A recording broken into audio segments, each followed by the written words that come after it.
The stars looked different through the view screen of the UES Defiance as Captain Jake Morrison watched the final jump coordinates appear on his console.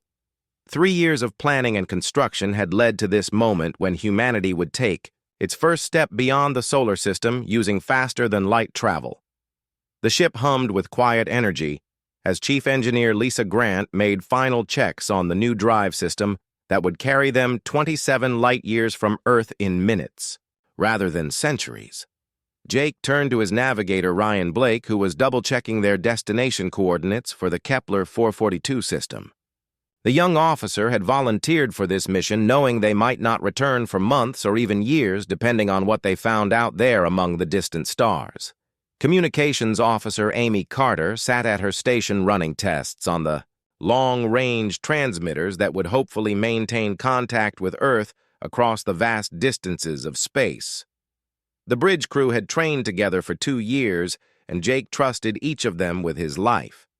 Lisa had designed many of the ship modifications herself and knew every bolt and wire in the engine room. Ryan had studied star charts since childhood and could navigate by stellar positions alone if needed. Amy spoke 6 languages and had studied every form of communication humanity had ever developed in case they met other intelligent life. Jake pressed the intercom button and spoke to the entire crew. "All hands prepare for jump.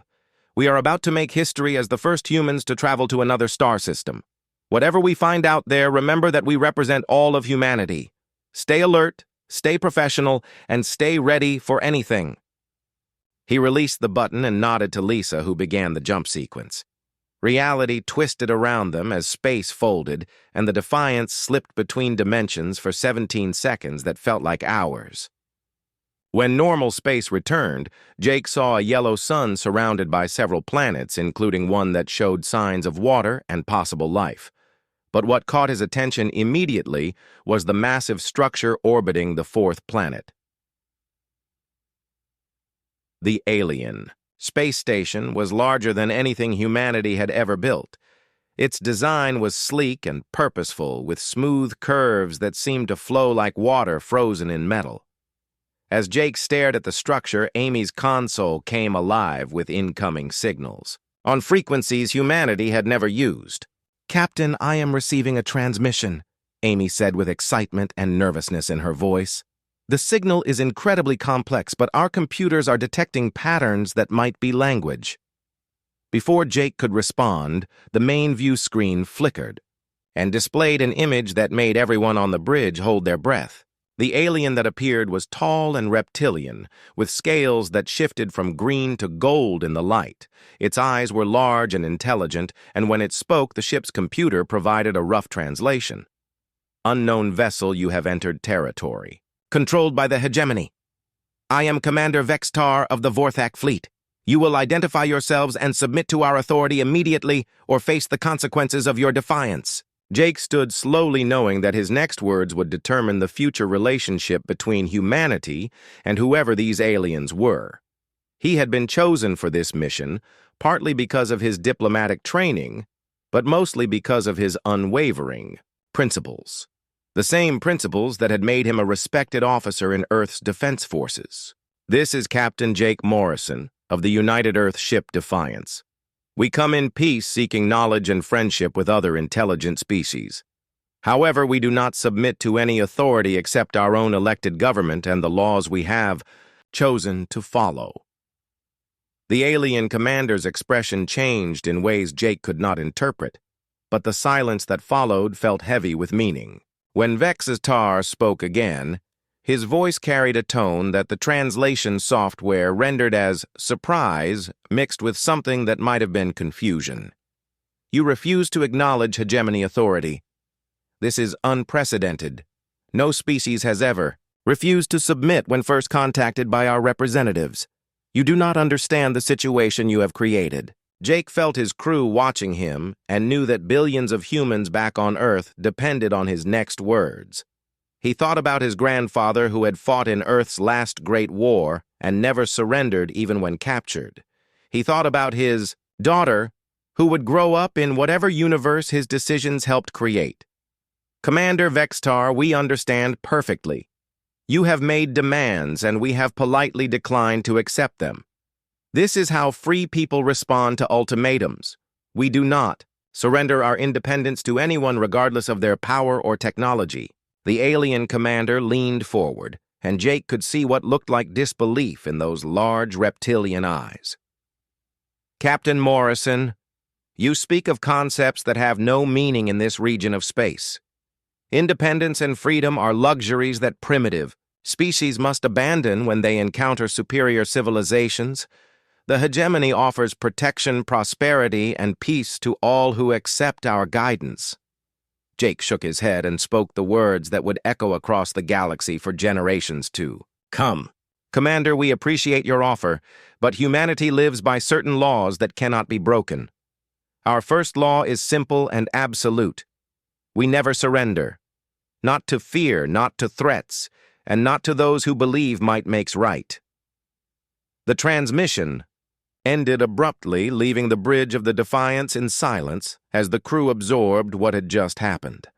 Amy's console showed that the alien station was broadcasting signals to locations throughout the system and beyond.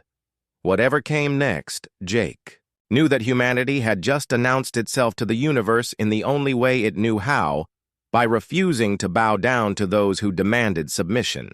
The emergency session of the United Earth Council convened 18 hours after Captain Morrison's transmission reached Earth through the quantum communication array.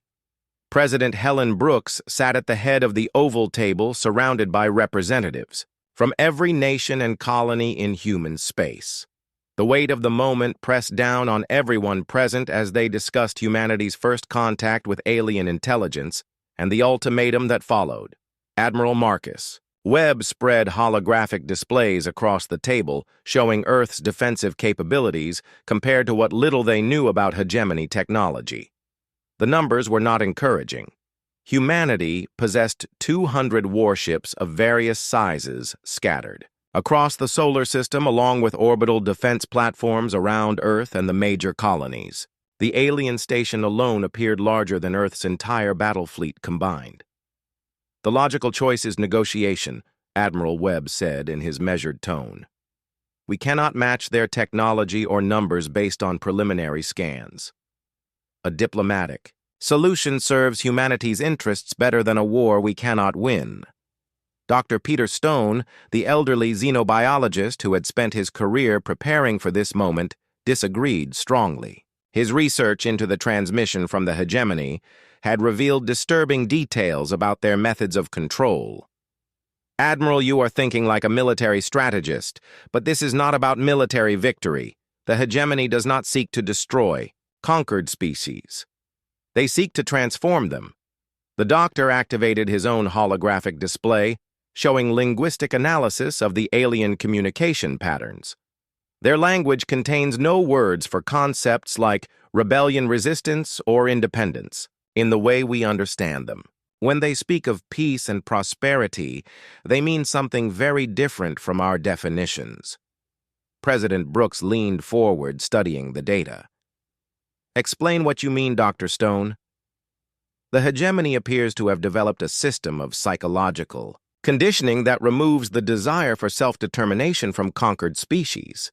They do not need to maintain large occupation forces because the conquered populations lose the ability to conceive of resistance. It is not slavery in the traditional sense. It is the complete elimination of the mental processes that make a species truly alive. The room fell silent as the implications became clear. Representative Linda Walsh from the Mars colonies was the first to speak. Are you saying they would turn us into robots that look human? Worse, Dr. Stone replied.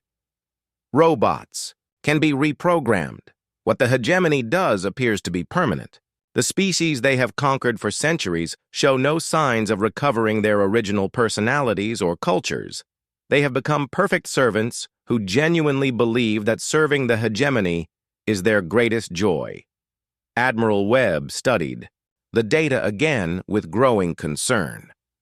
If this analysis is correct, then surrender truly is not an option. But we still face the same problem. How do we fight an enemy with superior technology and numbers? The answer came from an unexpected source. Claire Davis was a young engineer who had been included in the session because of her work on the Defiance's new drive system. She had been quiet throughout the meeting, but now she stood and activated her own display, showing technical specifications for civilian spacecraft throughout human space. "We cannot match them ship for ship, but we do not need to," Claire said with conviction in her voice. "The hegemony expects us to fight like they do with organized fleets and standard tactics. But humans have always been best at adaptation and improvisation." Her display showed cargo haulers mining ships' passenger liners and even luxury yachts being retrofitted with military hardware. "Every human vessel can become a weapon if we think creatively. A cargo ship loaded with explosives becomes a massive missile. A mining laser becomes a beam weapon. An escape pod becomes a guided projectile." President Brooks saw the logic immediately. "You are proposing to turn our entire civilian fleet into an irregular navy." "More than that," Claire continued, "I am proposing we abandon conventional space warfare entirely. The hegemony has conquered hundreds of species using the same methods. They expect organized resistance followed by negotiated surrender. They have never faced an enemy that refuses to fight by any rules at all." Dr. Stone nodded approvingly. "The psychological profiles we have developed suggest the hegemony species value order, efficiency, and predictable outcomes. Chaos and random violence would be completely outside their experience." Admiral Webb looked troubled by the direction of the conversation. "What you are describing is not warfare. It is mass suicide with extra steps. We would lose hundreds of ships and thousands of lives in exchange for minimal damage to their forces." Claire met his gaze without flinching. "Admiral, with respect, you are still thinking in terms of victory and defeat. This is not about winning a war. This is about proving that humanity cannot be broken. Every ship we lose while fighting sends a message that we will never stop resisting." President Brooks stood and walked to the large window that showed Earth spinning slowly below. The blue and white marble looked peaceful and beautiful despite the crisis that threatened every human alive. She thought about the children playing in parks who might grow up as emotionless servants of alien masters if the wrong choice was made today. "The hegemony gave us 72 hours to reconsider our position," she said without turning around. "When that time expires, they will send their war fleet to enforce their demands. We can surrender and hope their conditioning process leaves something recognizably human behind. Or we can fight and probably die as free beings." She turned back to face the assembled representatives. "I know what my grandfather would choose. He fought against tyranny when the odds were hopeless and never considered surrender an option. The question before us is simple. Are we still the same species that fought for freedom when freedom seemed impossible?" Representative Walsh spoke for the Mars colonies. "Mars stands with Earth. We will not surrender our children's futures to alien mind control." One by one, the other representatives voiced their agreement until Admiral Webb was the only one who had not spoken. He stood slowly, and his weathered face showed the weight of decades spent in military service. "I have spent my entire career trying to protect human lives," he said quietly. "Everything in my training tells me this is madness, but everything in my heart tells me that some things are worse than death. Earth Defense Forces will implement Engineer Davis's plan immediately." President Brooks nodded and activated the global communication system. Her next words would be broadcast to every human settlement in the solar system and beyond. "My fellow humans, we face a choice between freedom and slavery, between remaining ourselves and becoming something else entirely. The path we choose will echo through history. Let it echo with defiance." The hegemony war fleet emerged from hyperspace at the edge of the solar system in perfect formation. Admiral Kethvar of the insectoid Scrix commanded 300 vessels arranged in precise geometric patterns that had brought victory to 1,000 worlds. The flagship Eternal Order was a massive dreadnought that could destroy planets if necessary, but Kethvar expected this conquest to follow the usual pattern of brief resistance, followed by inevitable surrender. The tactical displays showed the human home system spread before them, with the primitive aliens apparently preparing for battle. Kethvar studied the enemy formations with growing confusion. Instead of organized battle lines, the humans had scattered their ships randomly throughout the system. Cargo vessels drifted near military cruisers, while passenger liners moved alongside, mining ships in patterns that made no tactical sense. "Communications officer, signal the human fleet," Kethvar ordered. "Inform them that resistance is futile and that surrender will result in merciful treatment according to hegemony protocols." The response came not from the human military commanders, but from dozens of civilian vessels broadcasting on every frequency simultaneously. The chaos of overlapping voices created a cacophony that no translator could process properly. Among the noise, Kethvar could make out fragments like "come and take it" and "remember the Alamo" and "death before dishonor," but the overall meaning escaped him. Captain Danny Price sat in the command chair of his converted freighter, New Houston, and watched the alien fleet approach with grim determination. His ship had been hauling grain between Earth and Mars 3 days ago, but Claire Davis's retrofit teams had worked around the clock to transform it into something that barely resembled its original purpose. The cargo bays now held enough explosives to vaporize a city block, while the navigation system had been programmed for one final destination. "All civilian crews prepare for the dance," Danny transmitted on the frequency reserved for the improvised fleet. The phrase had become code for the chaotic battle plan that abandoned every principle of space warfare ever developed. There would be no formation, flying, no coordinated attacks, and no retreat when things went badly. The first human ships to engage were a squadron of luxury yachts that had been racing near Jupiter when the war began. Their owners had volunteered immediately when the call went out for civilian vessels. The sleek pleasure craft accelerated directly toward the hegemony vanguard with suicidal intensity. Kethvar watched in disbelief as the small human vessels ignored his escort screens and drove straight for his capital ships. The yachts should have been destroyed easily by defensive fire, but their erratic flight patterns made targeting difficult. When the first yacht struck a hegemony cruiser, both vessels vanished in a brilliant explosion that lit up the darkness. "Status." "Report," Kethvar demanded as more human ships approached his formation.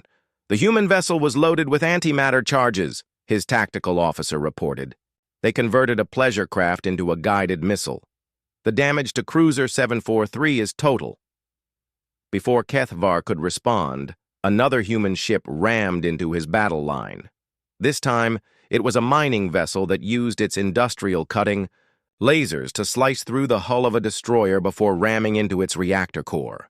The explosion took out 2 more hegemony ships caught in the blast radius. The battle continued for 6 hours and violated every principle of civilized warfare that the hegemony had ever encountered. Human ships would emerge from asteroid fields, without warning attack anything within range, and explode themselves rather than allow capture. A passenger liner filled with volunteers crashed into the flagship's escort screen, while its escape pods deployed like cluster bombs throughout the hegemony formation. Lieutenant Sophie Stone piloted her fighter squadron through the chaos with deadly precision. Her father, Dr. Peter Stone, had taught her about the psychological conditioning the hegemony used on conquered species, and she was determined to capture evidence of their methods. When a damaged alien scout ship fell behind the main formation, Sophie saw her opportunity.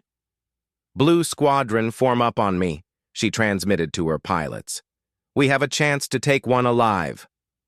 The Xanathi pilot named Lithara fought skillfully, but her ship had been damaged by debris from an exploding human cargo hauler. Sophie's squadron surrounded the alien craft and used precise laser fire to disable its engines without destroying the hull. When Lithara's ship drifted helpless, Sophie attached a boarding tube and entered the alien vessel with her sidearm drawn. The Xanathi was tall and graceful, with skin that seemed to shift through different shades of blue and silver. Her large, eyes showed intelligence and something that might have been fear as Sophie approached with her weapon ready. "I surrender," Lithara said in accented but understandable English. "Please do not destroy my ship." Sophie stared at the alien pilot, who had just spoken the words that no human had been willing to say. "Your English is very good for someone from another star system. The hegemony requires all military personnel to learn the languages of species. We encounter?" Lithara replied. "Your language was added to our database after your Captain Morrison's transmission." The battle raged around them as Sophie secured her prisoner and prepared to transfer her to a human vessel. Through the viewports, she could see more human ships ramming into hegemony formations, while alien vessels tried to maintain their perfect geometric patterns despite the chaos engulfing them. Captain Danny Price made his final transmission as the New Houston approached its target. "Tell my wife I kept my promise. Tell Earth we never surrendered." His freighter struck Admiral Kethvar's flagship amidships and detonated with enough force to crack the massive vessel's spine. The hegemony formation finally broke apart as individual captains abandoned their positions to escape the suicidal human attacks. Admiral Kethvar found himself commanding a retreat for the first time in his military career as his fleet fled toward the edge of the system to regroup and reassess. Sophie Stone brought her captured Xanathi pilot aboard the cruiser, valiant where intelligence officers waited to begin interrogation. As she watched the alien fleet withdraw, she felt a mixture of victory and loss. Hundreds of human ships had been destroyed, and thousands of volunteers had died, but they had accomplished something no other species had ever managed.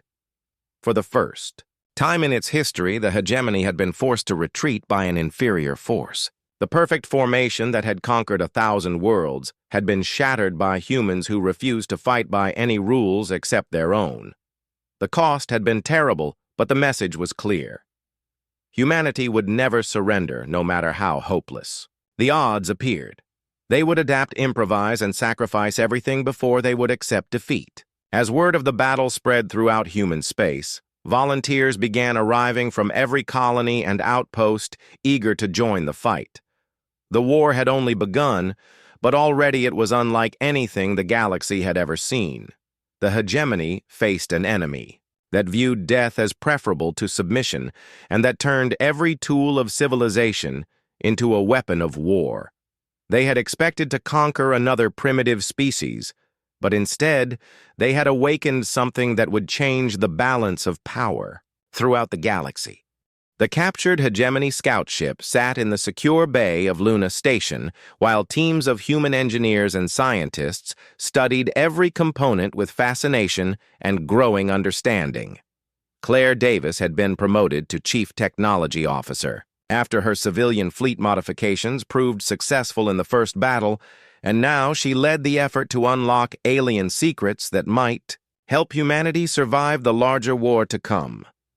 The technology was impressive, but also strangely limited in ways that puzzled the human research teams.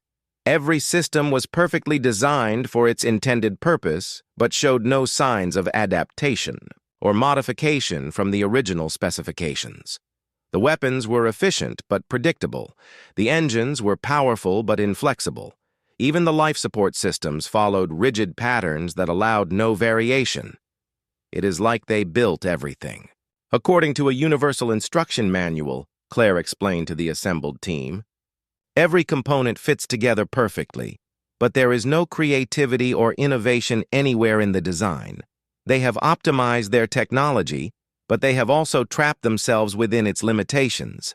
Dr. Peter Stone arrived from Earth to oversee the interrogation of the captured Xanathi pilot and brought disturbing news about hegemony expansion patterns. His analysis of alien communication intercepts showed that the Confederation was much larger than originally estimated, with thousands of member species spread across hundreds of star systems. Lieutenant Sophie Stone led her father to the detention facility, where Lithara waited under guard. The Xanathi pilot had been cooperative during initial questioning, but many of her answers raised more questions than they resolved. She spoke about the hegemony with genuine loyalty and seemed confused. by human concepts of individual freedom.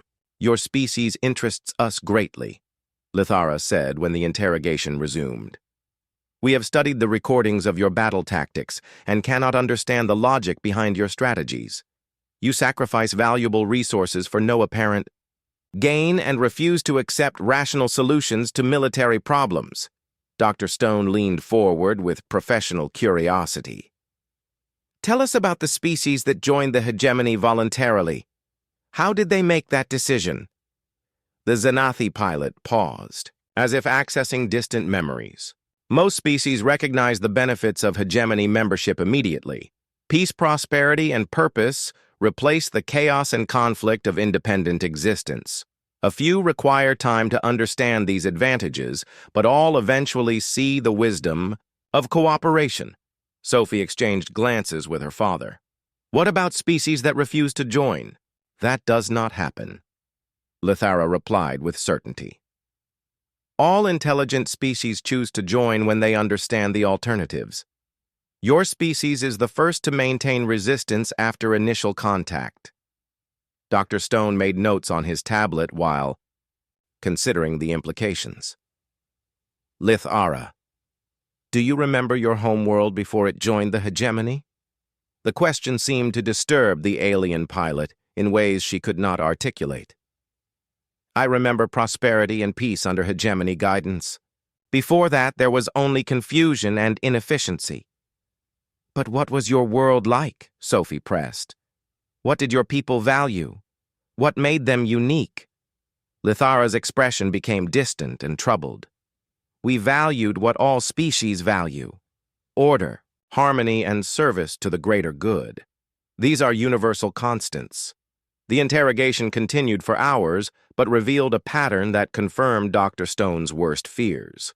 The Xanathi pilot had no clear memories of her species' culture before joining the hegemony. She could recite facts about their technological development and population statistics, but showed no emotional connection to their history or traditions. Meanwhile, Captain Jake Morrison continued his patrol mission in the outer system aboard the UES Defiance, where his crew had made a disturbing discovery. Deep space sensors detected transmission patterns from hegemony territories that suggested recent rather than ancient conquests. The signals showed the systematic replacement of indigenous communication networks with standardized hegemony frequencies. How recent? Morrison asked his communications officer, Amy Carter, who had been analyzing the intercepts. Based on signal degradation patterns. I estimate some of these conquests happened within the last 50 years, Amy replied. The hegemony is not an ancient confederation. It is an active empire that continues to expand by absorbing new species. The revelation changed everything about humanity's strategic situation. They were not facing a stable government that had existed for millennia, but an aggressive expansion force that was currently digesting dozens of recently conquered worlds. The psychological conditioning that Dr. Stone had identified was being applied to newly conquered populations throughout hegemony space. On Earth, former Marine Colonel Tony Martinez had been placed in command of the resistance forces that would operate behind enemy lines when the hegemony returned in greater numbers. His teams practiced guerrilla warfare adapted for space environments using asteroid fields and debris clouds as cover for hit-and-run attacks. The training was brutal and dangerous, but volunteers continued to arrive from every human settlement. Miners from the asteroid belt brought knowledge of moving unseen through debris fields. Pilots from the outer colonies contributed expertise in long-range navigation without beacons. Even civilians from Luna and Mars insisted on learning combat techniques. President Helen Brooks received regular reports about the preparations, but also had to deal with the psychological impact of the first battle.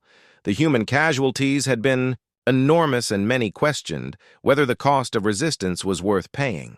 She spent hours in communication with colony leaders trying to maintain unity in the face of seemingly impossible odds.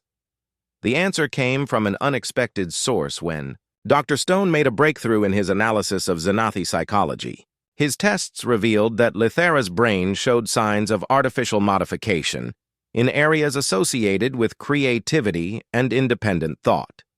The neural pathways that allowed original thinking had been systematically suppressed, but not completely destroyed. "The conditioning is not permanent," he announced to the Leadership Council. "It appears to be maintained by some form of ongoing treatment or reinforcement. If we can understand the mechanism, we might be able to reverse its effects." Claire Davis immediately saw the implications for their technology studies.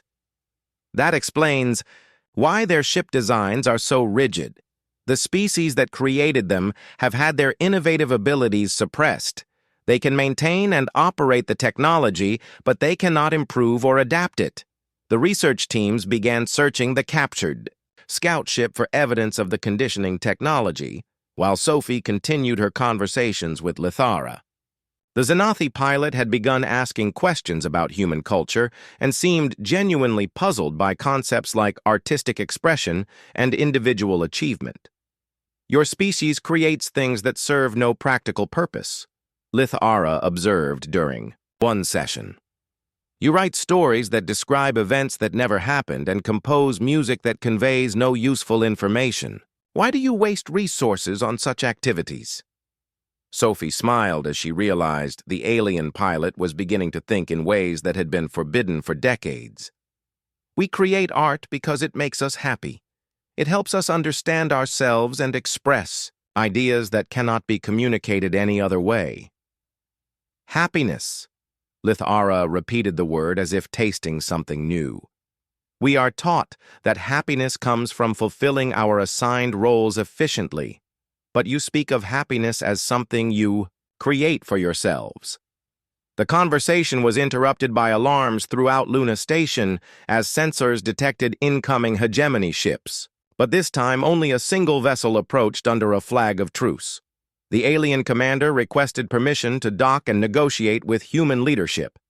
President Brooks approved the meeting despite security concerns because she was curious about what the hegemony hoped to accomplish through diplomacy.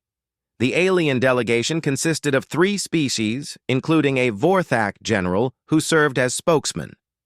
"We come to offer revised terms for your integration into the hegemony," the general announced. "Your species has demonstrated qualities that would be valuable if properly directed. We are prepared to offer limited autonomy in exchange for cessation of hostilities." President Brooks listened politely before delivering her response. "General, we appreciate your offer, but our answer remains the same. We do not negotiate away our freedom regardless of the terms proposed." The Vorthak general seemed genuinely confused by her refusal. "You cannot hope to defeat our forces in open warfare. Your primitive technology and small numbers make victory impossible. Why do you persist in this futile resistance?" "Because surrender is not victory," Brooks replied. "Some things are more important than survival. We will continue to fight until every human is dead or until you leave our space. Those are the only options we will consider." 2 years had passed since the first battle, and the war had spread throughout human space in ways no military strategist had predicted.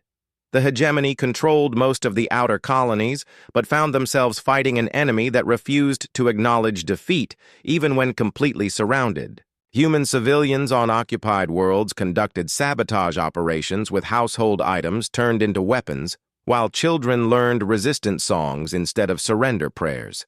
Captain Jake Morrison received an encrypted transmission while patrolling the disputed zone between human and hegemony territory.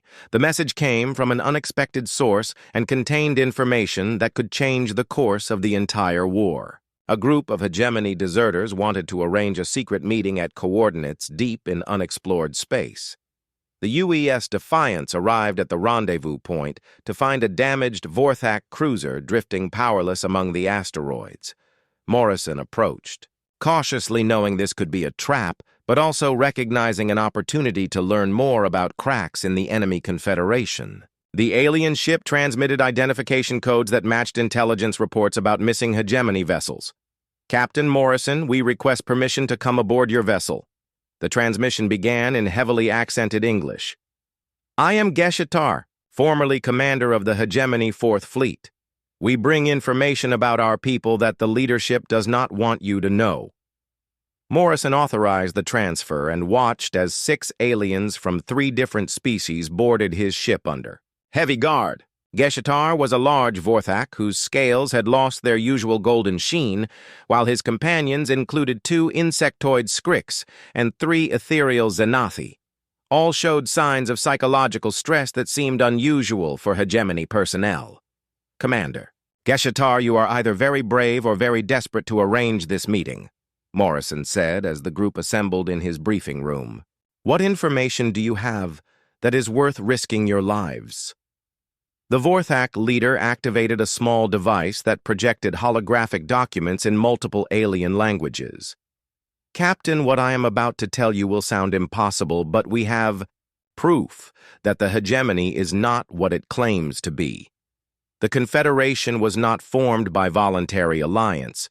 It was created through systematic conquest and psychological manipulation spanning thousands of years. Morrison studied the documents while his universal translator worked to decode the alien text. The records showed population statistics, technological development patterns, and cultural surveys for dozens of species.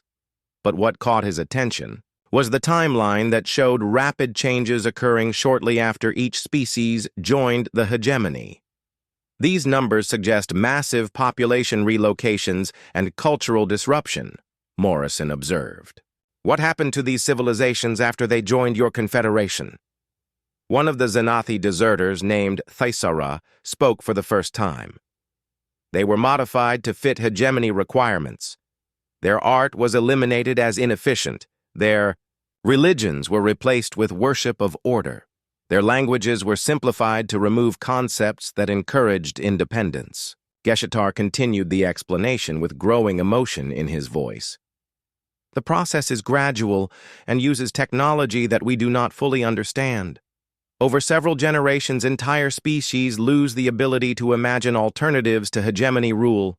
They become perfect servants who genuinely believe that serving others is their greatest joy. Morrison felt a chill as he realized the implications. How many species have been affected by this process? All of them, Geshetar replied. Every member of the hegemony except the original founders has undergone conditioning. We estimate that over 3,000 civilizations have been absorbed and modified beyond recognition. The revelation explained many things that had puzzled human intelligence analysts. The lack of innovation in hegemony technology made sense if the species creating it had lost their creative abilities. The rigid military formations they used reflected minds that could no longer adapt or improvise. The entire Confederation was built on the suppression of everything that made intelligent life worth preserving. What changed for you? Morrison asked. How did you break free from the conditioning? Thaisara answered with something that might have been a smile. Your species happened, Captain. When we studied recordings of human behavior patterns, something awakened in our minds that had been sleeping for generations.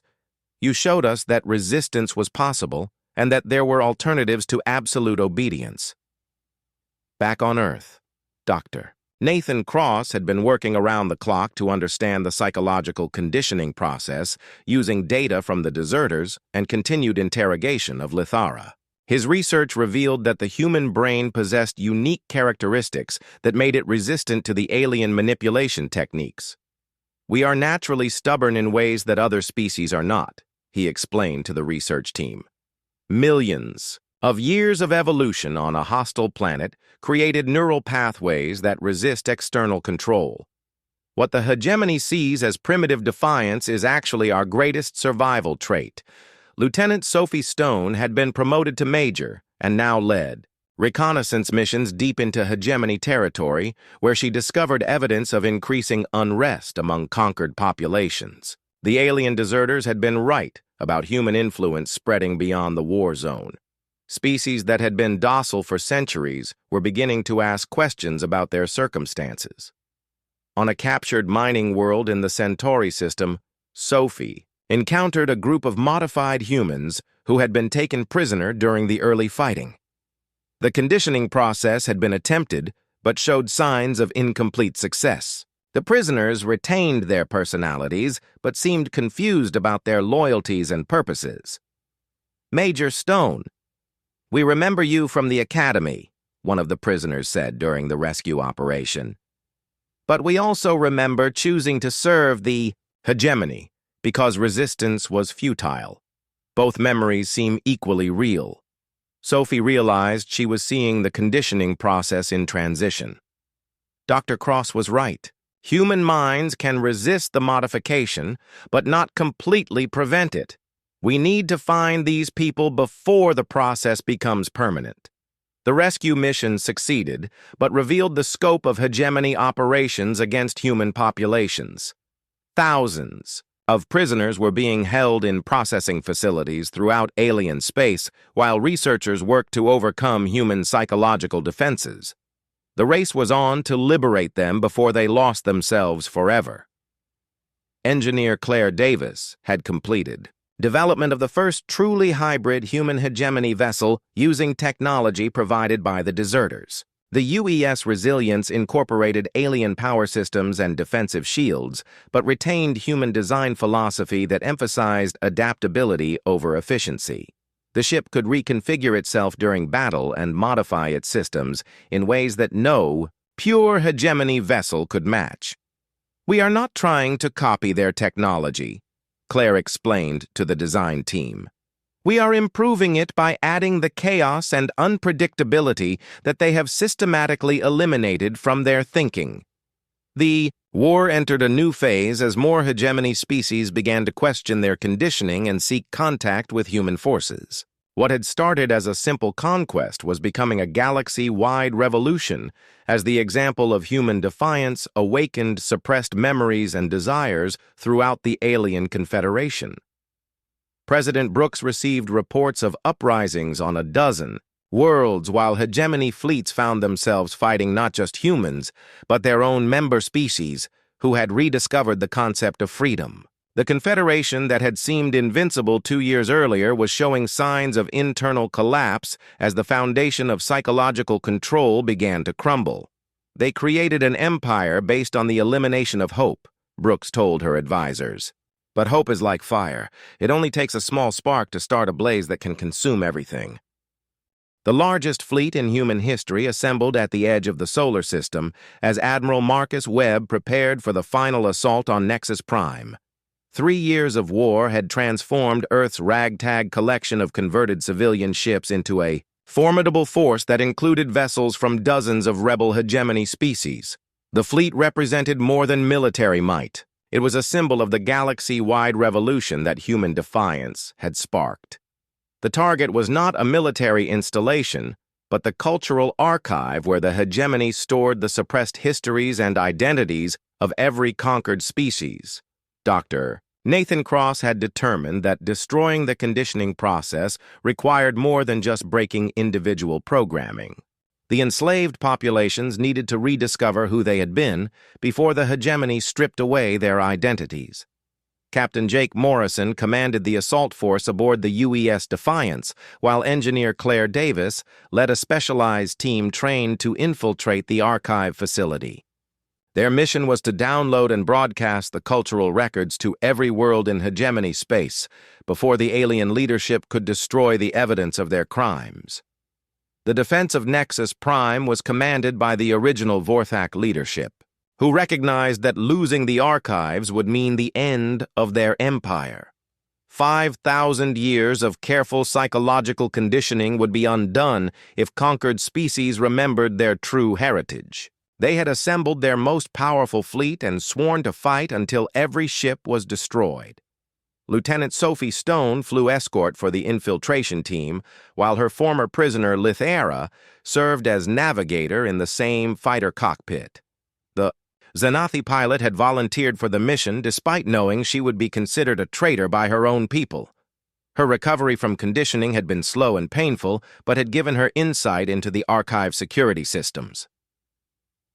The facility is protected by more than weapons, Lithara warned as they approached the planet. The hegemony has programmed psychological barriers into the minds of every species to prevent them from seeking forbidden knowledge. Even thinking about the archives causes mental distress in conditioned individuals. Sophie guided their fighter through the orbital defense network while explosions from the main battle lit up space around them. How did you overcome the barriers? By remembering that curiosity was not always forbidden, Lithara replied. Your father helped me understand that questions are not dangerous. Answers can be frightening, but ignorance is worse. The infiltration team reached the surface while Admiral Webb's fleet engaged the hegemony defenders in the largest space battle the galaxy had ever witnessed. Human ships fought alongside Vorthak deserters, while modified Xanathi vessels provided cover for rebel Skrik squadrons. The alliance that had seemed impossible 3 years earlier was now a reality forged by shared determination to break the chains of mental slavery. Claire Davis led her team through the archive facility using blueprints provided by former hegemony personnel who had recovered their memories. The building was vast beyond imagination, with storage systems containing the cultural heritage of thousands of civilizations. Each section held the art, literature, music, and philosophy that had been systematically eliminated from conquered worlds. How do we choose what to broadcast? Asked Dr. Peter Stone, who had insisted on joining the mission despite his age. There is enough information here to occupy researchers for centuries. Claire activated the download systems while her team set up transmission equipment. We do not choose. We broadcast everything simultaneously and let each species recognize their own heritage. The goal is not to educate, but to awaken.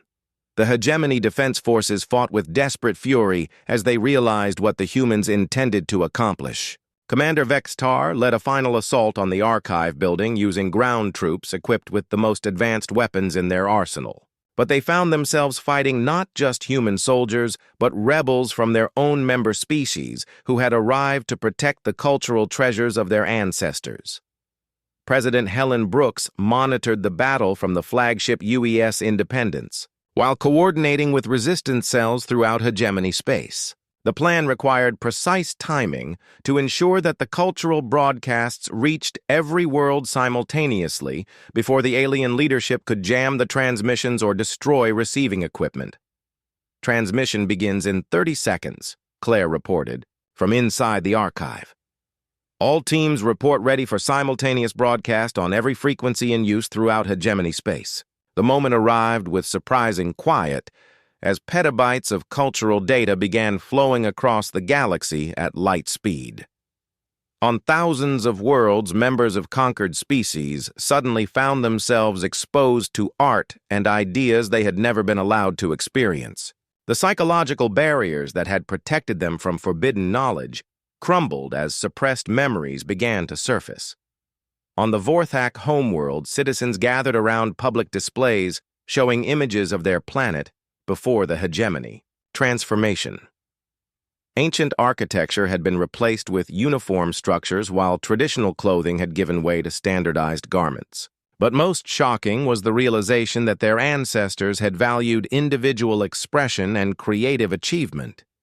Xanathi philosophers rediscovered schools of thought that had been eliminated for promoting dangerous ideas about personal fulfillment and intellectual freedom.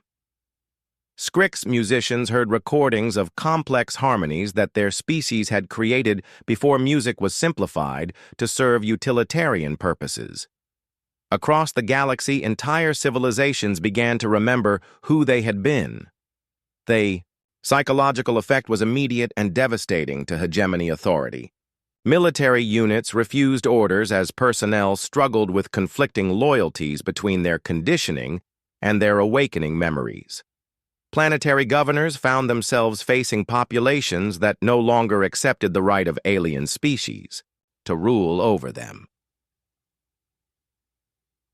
Commander Vextar made a final desperate assault on the archive control room, where Claire Davis and her team continued the broadcast despite heavy fighting throughout the facility. The Vorthak commander had lost everything that gave his life meaning and fought with the fury of someone defending the only reality he had ever known. You do not understand what you have done, Vextar declared as he confronted Claire with weapon drawn. Order and stability require sacrifice. Freedom leads only to chaos and suffering. Claire faced the alien commander without fear while her team maintained the transmission.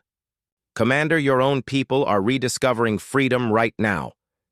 Why do you not ask them what they choose? The answer came from an unexpected source as Geshetar entered the control room, leading a group of Vorthak soldiers who had abandoned their posts to join the revolution.